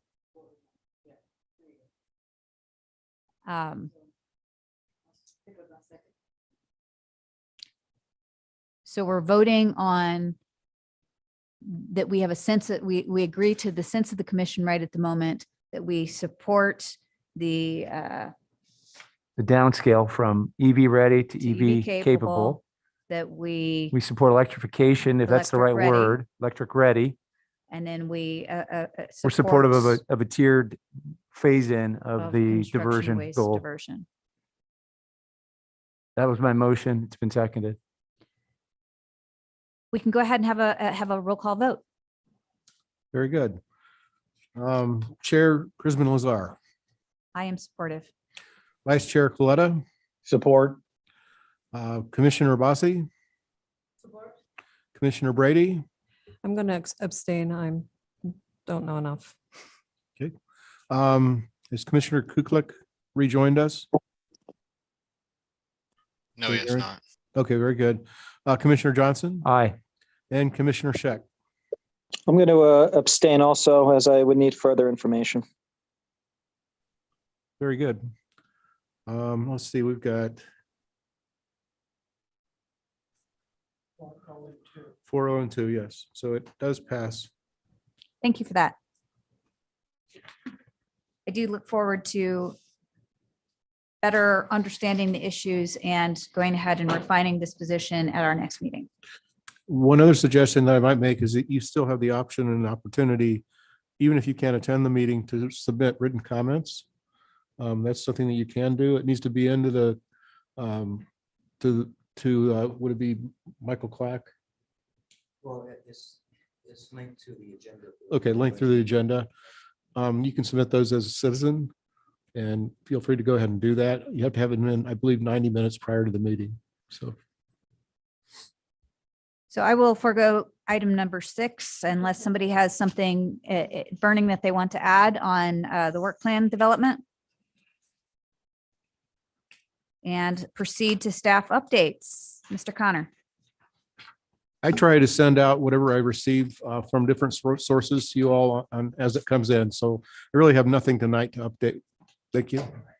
Thank you for that. Mr. Floyd? I just want to mention the webinar series. And we're planning to do now 2 webinars in April. We're working with our communications office to schedule a second one, which we think will be a solar related webinar for April. Solar. So yeah, the other one that's already scheduled is Green Living Magazine. The owner of the magazine is going to make a presentation. We're working out the details. That's the one already on. Yeah, that's already on the schedule, but we'll be adding a solar webinar. I just like, does anybody see the last one? No. Oh my gosh, you have to watch it. It's so fun.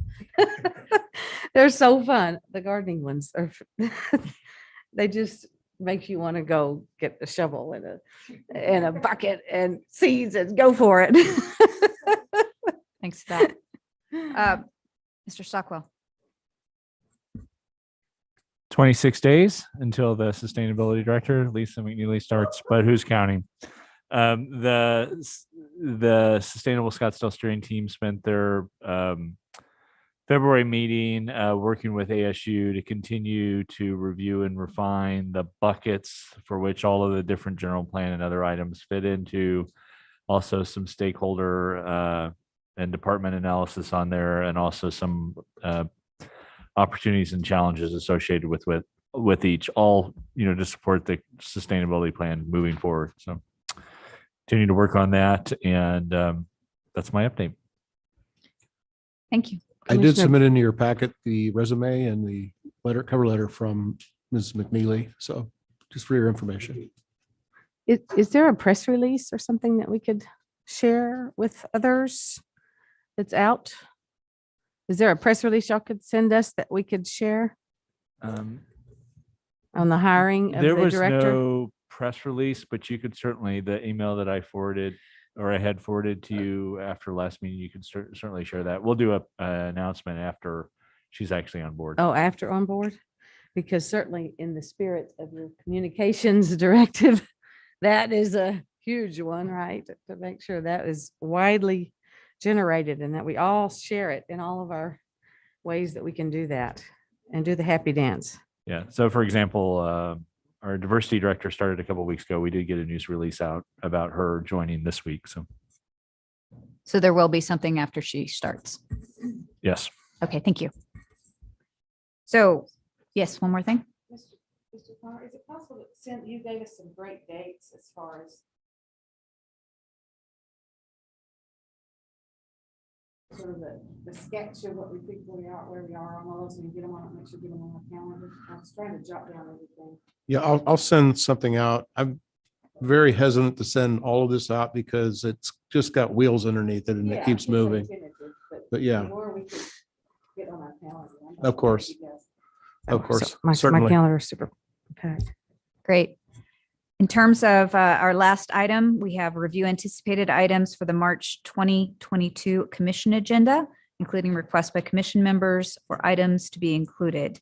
So we have a couple items that we know we are going to include here. We have, we said that we would revisit. Does anybody want to continue to this path? We have the fleet. Yes. We put that on, and The also, fleet conversion. yes, and the continuation of our letter, a possible update of the fleet, the Fleet EV. conversion, fleet. EV fleet conversion. Yeah. And we need to determine, do we want to attempt to get someone to present to us what's happening with that? That was mentioned. That would be good. Do we have, I mean, is there someone that would be able to discuss this specifically? What the status is? This is Sam. What would be the purpose of discussing it? I mean, do you want fleet staff there for that agenda item? Well, I think this is Commissioner Johnson. Commissioner Kuklik said that there was someone in the Valley who published a study. I don't know if he's still on, No, he's not. because he was suggesting that some individual come in. I believe it was Southwest Energy Alliance. Energy efficiency reduction suite. SWEEP sweep. If they've Southwest written a Energy recent Efficiency. study. Could we invite them into the commission to discuss? This is Anthony's staff. No, I'm not aware of, I mean, they have a lot of studies, so that could be, but I'm not familiar with the one he's referring to. But from a staff perspective, if we just had an update on what are our goals in Scottsdale regarding fleet? Where are we? What have we learned about it? Pros and cons? Mr. Stockwell? Chair, members of the commission, the next meeting is ASU doing a sustainability. So we were trying to free off the schedule so we could do the sustainability plan because it's of the utmost priority and everything kind of goes off of it. I don't know, it has been within the last year that you had an update on our fleet transition efforts. I don't know that anything significant has changed since that time. They continue, other than what Anthony said, that it was Anthony or Tim earlier, said that we're continuing to test those vehicles. The heavy vehicles are more difficult. The F-150s are getting closer, and the smaller vehicles, obviously, we're working on that. As we talked about more than a year ago, I think it's really helpful to have kind of a structured discussion over time with staff present so that you can get those questions. It is really kind of difficult for us to have the commission asking a whole bunch of questions without having the vast array of subject matter experts we have throughout the organization on it. So, what I would suggest is this. I think it's a good idea for each one of our major areas on the sustainability steering team to get an update that we can send out to the commission, including this one. So at least you have some information on where we are before you have that conversation.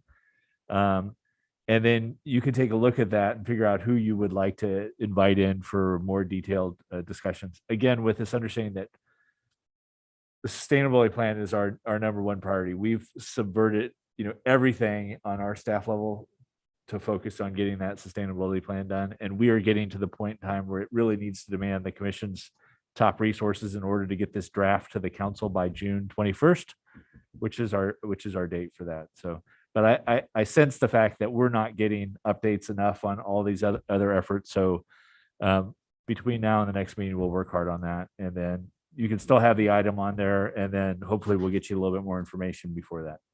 And I think that there was also some discussion that we felt that we weren't necessarily able to fully work on because it wasn't agendized. And get it agendized for the agenda. Yeah, absolutely. Yes. So likely not to invite anyone just to further discuss, and any information that you want to provide to further that discussion would be useful. So is the on the agenda? Yes. Yes. Yes. Commission Yes. And then, ASU. and of course, the ASU sustainability plan is on the agenda.